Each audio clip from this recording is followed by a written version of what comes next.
네, 다음 이제 두 번째 주제로요. 제닛 앨런에 대한 실망감 플러스 스페인 독감 경로를 그대로 밟아가는 증시에 대해서 말씀을 드려볼까 합니다.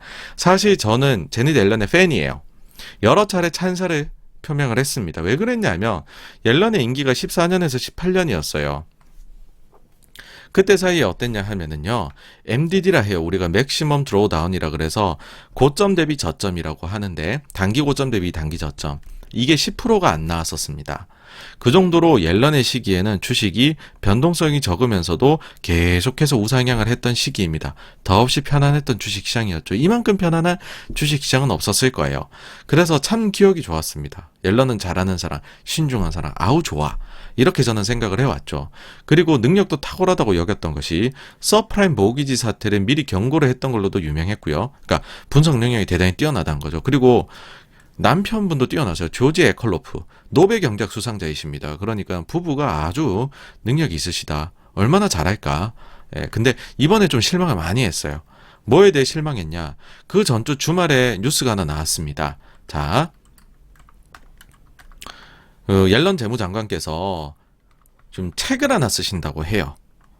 그래서 그 엠퍼시 이코노믹스 우리 저기 연준 정책에 대해 가지고서 휴머니즘도 강조하셨던 분인데 이번에는 엠퍼시라는 단어를 제가 경제학에서 보고 되더니 참 그 강개무량할 따름입니다. 이렇게 저기 냉혈한 반 있는 그쵸? 우리가 경제라고 하면은 뭐 다들 뭐 피도 눈물도 없는 아주 자본가들 이런 식으로만 생각을 하는데 이런 그 아주 사람의 마음을 타치하는 공감 능력을 연준 출신 재무장관이 가지고 있다. 아주 제목이 좋죠. 그쵸?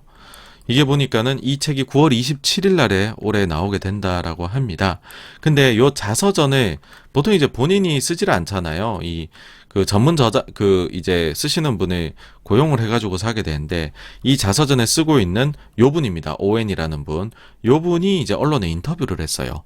근데 요 내용이 충격적이었습니다. 뭐냐면, 제닛 앨런이 인플레이션에 대한 우려 때문에 사실은 바이든의 역대급 부양정책에 반대를 했었다라는 내용입니다. 놀랍죠, 그쵸? 자, 구체적으로는 이런 식이었어요. 옐런이 거대한 재정 부양 규모를 비판한 레리 서머스를 언급하면서 개인적으로도 너무 많은 정부 자금이 경제에 너무 빨리 흘러 들어간다는 점에 대해서 동의했다라고 오웬한테 말을 했다는 겁니다. 그러면서 구체적으로는 옐런이 초기 바이든 행정부가 계획했던 거 있죠. 아메리칸 레스큐 플랜. 요 1.9조 달러였잖아요. 요거 만들어서 발표한다고 했을 때에 옐런이 이때 당시에 그 바이든 정부 관리들한테 이 규모가 너무 크다. 3분의 1로 줄이자. 그런 주장을 했다라는 것입니다. 그러면서 옐런이요. 소비자와 기업의 주머니에 너무 많은 돈이 있는 것을 우려를 했고 이 너무 많은 돈들이 팬데믹으로 인해 가지고서 수요가 전례 없이 그런 높아진 상황에서 그런데 이 품목들은 지금 팬데믹 때문에 공급망 교란이 생겨서 심각한 쇼티지가 발생해 있는 아주 기형적인 상황이란 거죠. 그런 상황에서 여기다가 1.9조 달러까지 더 줘버리면 가격을 심각하게 상승시킬 수 있다. 그걸 걱정을 했다라는 겁니다. 놀랍지 않습니까? 참고로요. 옐런은 이 아메리칸 레스큐 플랜에 대해서 싫다는 이야기, 부작용에 대한 얘기를 한 번도 한 적이 없습니다. 이거 덕분에 실업률이 급격히 빨리 낮아졌다라고 칭찬만 했어요. 불과 1, 2주 전까지만 해도 이거에 대해 갖고서는 칭찬을 아끼지 않으셨던 분인데 자기 자서전에 쓰는 저자한테는 걱정을 했었다라는 거죠.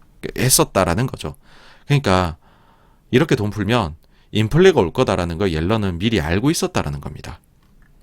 자, 옐런이 바로 반박 성명서를 발표합니다. 자기는 더 작은 규모의 ARP 패키지 채택을 촉구한 적이 없다. never라고 썼어요. never. 난 절대 그런 적이 없어. 보십시오. 바로 옆에서 지금 이렇게 있는데.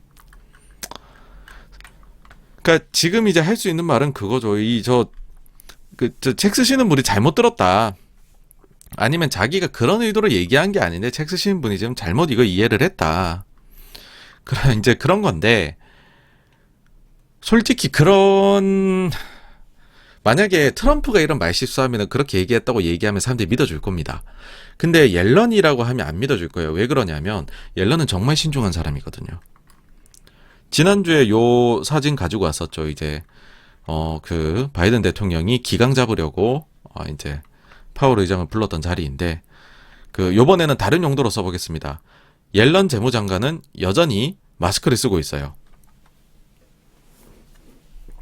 이게 무슨 말이냐 하면은, 사실 지금 미국의 주요 이제 관료들이나 기업인들 같은 경우에 공식 석상에 마스크 다 벗고 나오잖아요. 그렇죠? 마스크 다 벗고 나오는데 옐런은 아직까지도 이 신중한 성격을 나타낸 겁니다. 대통령 앞이고 뭐 이제 하지만은 마스크를 쓰고서 있을 정도로 아주 신중한 분이십니다. 근데 말실수를 하셨다라고 믿기는 전 좀 어려울 것 같아요. 솔직히 파월도 옐런의 의견에 동조를, 그러니까는 이제 이런 대규모 재정 부양 정책이 인플레에 영향을 못 미친다라는 식으로 얘기를 했었죠. 솔직히 말이 안 되잖아요. 돈을 푸는데, 재정 정책을 거대하게 푸는데 인플레에 전혀 영향이 없다, 말이 안 되잖아요. 근데 이제 파월은 그런 거에 대해서 극도로 조심하면서 얘기를 했었어요. 이거 비난을 절대 안 했습니다. 돈 많이 푸는 것 때문에 인플레 온다, 그런 식의 얘기를 안 하죠. 아주 능구렁이처럼 피해가죠. 왜냐하면은 대통령하고 의회가 연준에 대해서 임명권 다 가지고 있어요. 그러니까는 연준 의장이나 또 재무장관도 마찬가지잖아요. 여기가 임명권을 가지고 있으니까 모두가 그 임명권자들이 듣기 좋아하는 사탕 발림 소리나 하고 있는 거죠. 파월이 뭐라 그랬냐? 파월이 얘기하기를 이런 이제 그 대규모 재정 부양 정책이 너무 높은 인플레이션은 일으키지 않는 것 같다 라고 이야기를 한 거죠. 파월은 항상 이렇게 얘기했습니다. 솔직히 이때 파월에 대한 기대 저는 뭐 많이 접은 바가 있습니다. 왜냐하면은 트럼프 때만 해도 뭐 연준의 독립성을 지키겠는데 마치 자기가 수호신인 것처럼 다들 금리 올리지 말라 그래도 마지막에 금리 올려갖고 증시 20% 쭉 빼버렸던 사람이, 트럼프 때는 그렇게 독립성을 외쳤던 사람이 갑자기 왜 이렇게 타락을 하셨는지는 모르겠어요. 안타깝습니다. 뭐 짧게 또 말 나온 김에 파월의 딸랑딸랑 역사를 한번 살펴보면은요. 자, 2021년 여름으로 가보겠습니다. 뭐 많이 말씀드렸지만 원래 여름 정도 되면은 연준 의장 재선임 결정이 돼야 되는데 이때 되지가 않았어요. 사실 그때 당시에 바이든하고 민주당 같은 경우에는 연준에 공화당이 너무 많다는 거죠. 그래서 멤버들을 좀 민주당 위주로 바꾸고 싶어 했었습니다. 그러다 보니까 그래도 거리가 있어야 되잖아요. 공격할 거리로 삼은 것이 연준 위원들의 증권 거래 내역을 문제 삼았어요. 선취매매를 했다, 뭐 이런 식의 나쁜 짓을 한 거다, 니네들 매매 내역 보니까 니들 경제정책 정한 애들인데 알고서 한 거 아니냐, 막 몰아세웁니다. 근데 그때도 제가 말씀드렸지만 파월은요 2020년에 거래 내역이 2019년보다 적어요. 근데 2020년 사례 대단히 문제 삼습니다. 그리고 파월 고자키가 가지고 있는 건 뭐 S&P 500 뭐 ETF 이런 거 갖고 있어요. 이거 갖고 선취매매를 하려고 해도 뭐 얼마나 하겠습니까? 근데 이거 문제 삼아 갖고 연준의 위원들하고 그다음 뭐 랜덜 콜스나 이런 사람들이 날려버렸죠. 그다음에 지역의 로젠버그나 이런 사람들이 또 날려버렸습니다. 여러 날리는데 민주당이 성공을 했고 스캔들이 터졌지만 대상이 됐지만 파월은 살아남았어요. 이때. 자, 파월은 겁이 났겠죠. 그랬을 수 있다고 생각을 해요. 불명예 퇴진을 할 수도 있었으니까. 근데 살아남았어요. 근데 어쨌든 이렇게 압박을 굉장히 받는 상황에서 그 파월이 어떻게 살아남았을까? 눈치를 많이 봤겠죠. 그렇죠? 어떤 식으로 눈치를 봤을까? 사실 2021년 4월부터 인플레이션은요 높게 나왔습니다. 근데 연준은 특히나 그 중에서도 파월은요 매파적으로 나서기보다 매파로 참 가고는 싶은데 그런 뉘앙스를 곳곳에 펼쳐놔요. 근데 겉으로 보이기에는 비둘기처럼 포장한 모습을 많이 연출을 했습니다. 그러다가 11월 22일 날 드디어 연임이 확정이 되자 일주일 뒤에 의회 출석해갖고서는 그동안 인플레가 그렇게 트랜지토리 일시적이에요 얘기하던 사람이 공식적으로 이 표현을 철회를 해버립니다. 완전히 사람이 바뀌어요. 그래서 제가 이거 보고 하도 속이 참 타더라고요. 솔직히 너무 어이가 없어서 그날 밤에 보고 있다가 이런 글을 저희 이제 커뮤니티에다가 올렸습니다.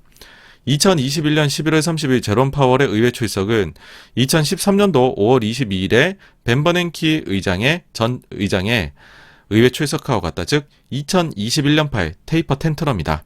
혹은 중앙은행의 배신이다. 팀 트랜지토리는 죽었다. 테이퍼링의 속도를 낸다. 이렇게 표현을 했습니다. 근데 그 뒤에도 보시면 그렇다고 해서 대단히 긴축적인 행보를 갖다고 보긴 어려워요. 특히나 5월 FOMC 같은 경우에는 이게 5월 4일에 있었죠. 그때 이미 시장에서는 그 다음번 회의에서 75bp 인상 가능성 엄청 높여놨는데, 근데 75bp 인상 가능성을 파월이 굉장히 일축하는 표현을 했거든요. 그 매우 비둘기적인 모습을 보인 겁니다. 상대적으로. 이거는 또 왜 그랬냐라고 살펴보면 임명해놓고서 정식 인준이 아직 안 된 상태였어요. 이게 상원에서 정식 인준 절차를 거쳐야 되는데 이게 상정이 안 돼 있는 상황이었죠. 뭐 차이피를 어쩌다 보니 미뤄졌다라고도 할 수 있지만 제가 볼 때는 의도가 있었다라고 봐요. 자, 바이든이 이때 파월만 임명한 게 아닙니다. 여기 말고 여러 명을 임명했죠. 그리고 그 중에는 라이 브레이나드 부의장도 있었습니다. 근데 이때까지요, 자기가 임명한 사람들 중에서 상원에 정식적으로 인준 통과한 사람은 라일 브레이나드 부의장밖에 없었어요. 그래서 이때 잠깐이지만은 그런 썰이 돌았어요. 파월 잘리는 거 아니냐. 그러니까 파월이 아직 정식 인준을 안 받았잖아. 그럼 바이든이 갑자기 여기서 파월이 잘 못하는 것 같아. 미안. 파월 지명을 철회를 해버리면 된다는 거죠. 그래버리면은 파월의 목은 달아나게 되는 거고, 그러면 야, 차기 의장 자리는 우리가 좀 더 시간을 가지고서 구해볼게. 근데 부의장이 있네. 부의장을 의장 대행으로 내세우자. 야, 이렇게 된 민주당이 드디어 연준을 먹었어. 그렇게도 될 수 있는 거 아니냐라는 이야기도 잠깐 돌았습니다. 일단 왜 그랬냐면 5월 FOMC가 그렇게 비둘기적으로 할 필요가 없는데 너무 비둘기적으로 하니까 별의별 이야기가 다 나온 거예요, 사실.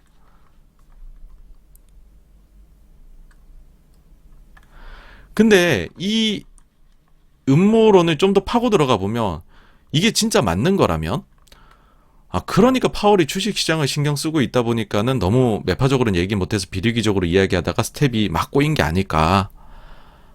그럼 이해가 되네. 야, 바이든 진짜 노련한 정치인이다. 좋게 말하면 노련한이고 나쁘게 말하면 노회한 정치인이죠. 근데요, 뭐 아까도 말씀드렸지만 바이든 욕할 거 없습니다. 파월이 2018년에는 트럼프한테 반발해서 각세화 했잖아요. 근데 왜 바이든한테 못하는 거예요? 모든 건 다 자기 탓입니다. 근데 아까도 말씀드렸지만 요 4일날에 회의 있었죠. 그리고 일주일 뒤에 12일날에 상원에서 드디어 파월이 정식으로 인준이 돼요. 통과가 됩니다. 점심때쯤이었거든요. 그러고 나서 오후에 바로 파월 의장, 우리가요 금리를 좀 더 빨리 올렸었으면 좋았을 텐데 제가 후회하고 있어요 라고 인터뷰를 해요. 그래서 솔직히 음모론이 약간 이제 음모론이 아니었네? 이런 식인 생각이 사람들이 들기 시작합니다. 너무하다. 인준되자마자 인터뷰 잡아가지고 나와갖고서 좀 더 빨리 올릴 거 후회를 한다? 그러면서 괜히 막 앞으로는 좀 더 빨리 타이트닝 할 거예요 라고 이야기를 한다? 이게 굉장히 좀 그렇다는 거죠. 이때 이제 전의를 불태우며 했던 얘기가 있습니다. 자, 물가를 2%로 낮추는 과정은 고통을 동반할 것이다. 하지만 궁극적으로 가장 고통스러운 것은 우리가 인플레 다루는데 실패한 데 있을 것이다. 그래서 좀 고통스러워도 강력하게 가겠다. 다음으로 마치 마리오 드라기 전 ECB 총재가 슈퍼마리오란 얘기를 듣게 했던 내가 뭐라도 하겠다. whatever it takes 라는 표현하고 비슷하게 파월이 we must do whatever what we need to do 라는 표현을 썼습니다, 이날. 그래서 이거 미국판 whatever it takes냐 라는 얘기를 할 정도로 말만 하여튼 전의를 불태웠어요. 하여튼 사람이 이날 또 달라진 몰라요 모습 보였는데 6월에 어떻게 할지 모르죠. 네. 어쨌든 이제 비난을 멈추고 다시 이제 분석으로 돌아가 보면 옐런 같은 경우에는요, 이제 좀 방향을 바꾼 것 같아요, 확실히. 인플레이션 잡는 방법으로 재정 적자를 줄여야 된다는 거를 아마도 바이든 정부 내에서 재차 주장을 한 게 아닌가라는 생각이 듭니다. 그리고 여기에 대해서 바이든이 수락한 것이 아닌가 하는 생각이 듭니다. 그냥 제 내피셜이에요. 네. 그게 왜 그러냐면 갑자기 이제 제니 옐런이 자기가 틀렸대요. 사실 정책 기반자가 wrong이란 표현 쓰기 쉽지 않거든요. 근데 갑자기 5월 말에 인터뷰하면서 자기가 인플레에 대해서 틀렸다 인정을 해버려요. 그러면서 이거 낮추는 거 쉽지 않겠는데? 그러면서 최근에는 인플레가 높게 유지될 것으로 보이고 머무를 걸로 보이고 곧 내려왔으면 하고 그냥 희망한다. 네, 그러면서 재정 적자 규모를 줄임으로써 이것이 물가 압력을 완화하는 데 도움이 될 것이다. 이건 굉장히 핵심적인 발언입니다. 그러니까 재정을 적게 풀면 물가가 덜 올라갈 거다. 라고 얘기하는 거죠. 그러니까 사실 이게 정답이었죠. 1.9조 달러는 오바였죠. 예. 그리고 마침내 바이든도 이것과 비슷한 이야기를 합니다. 자, 끝으로 물가 압력을 낮추기 위해 연방 적자를 꾸준히 줄여 나가야 한다고 바이든은 말했다. 자, 바이든은 지난주 미국 의회 예산국은 올해 적자가 역대 가장 큰 폭인 1.7조 달러 감소할 것으로 예상했다면서 비상 프로그램을 책임감 있게 단계적으로 축소한 것과 함께 나의 경제정책이 빠른 회복을 이끈 데 따라 수익이 증가한 덕분이라 말했다. 그러면서 세제를 상식적으로 개혁함으로써 적자 규모를 더욱 줄일 수 있을 것 덧붙였다라는 겁니다. 솔직히요, 이렇게 말씀드리면 지금까지는 나쁘고 안 좋은 게 많았지만은 그래도 저렇게 반성을 하고 정답을 향해 찾아 나가는 것으로 보이니 괜찮은 거 아니야? 라는 생각이 여러분 드실 수가 있죠. 그쵸? 이게 작년에 했으면 그렇게 돼요. 근데 인플레가 만연해 버렸잖아요. 긴축을 빠르게 해나가고 있잖아요. 그 상황에서 이중 긴축을 하겠다는 게 돼버리거든요. 그러면은 이거는 여러분 미안한 얘기겠지만 이게 그러니까 그때는 맞고 지금은 틀리다 이게 돼버려요. 이거에.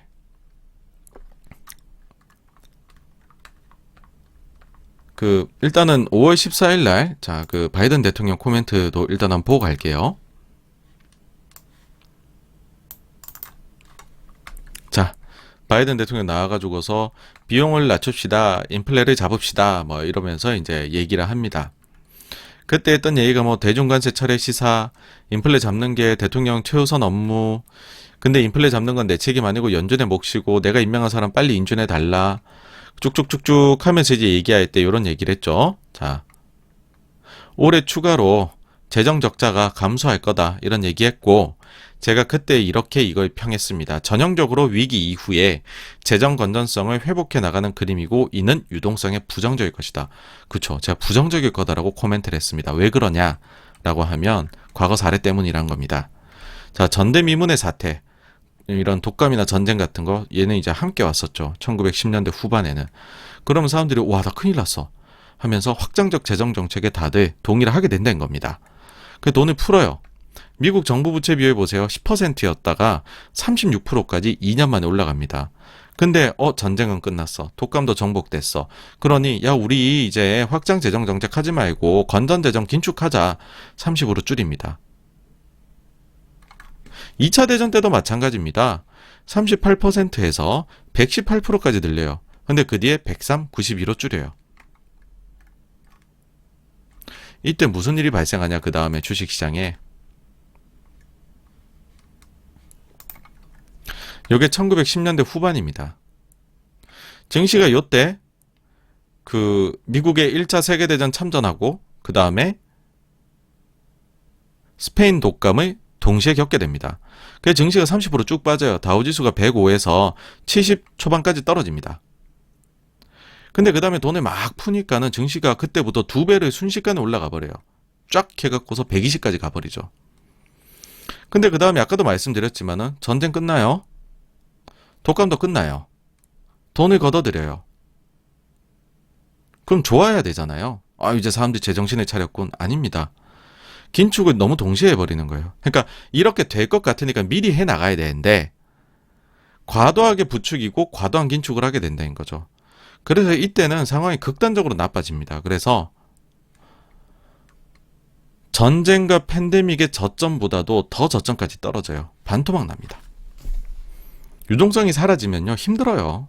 유동성은 증시에 무조건 악재거든요. 사라진다는 거는. 그래서 아주 전형적으로 갑자기 반성을 하고 재정 적자를 줄이겠다라고 이야기를 하는 게 저는 영 꺼림칙합니다.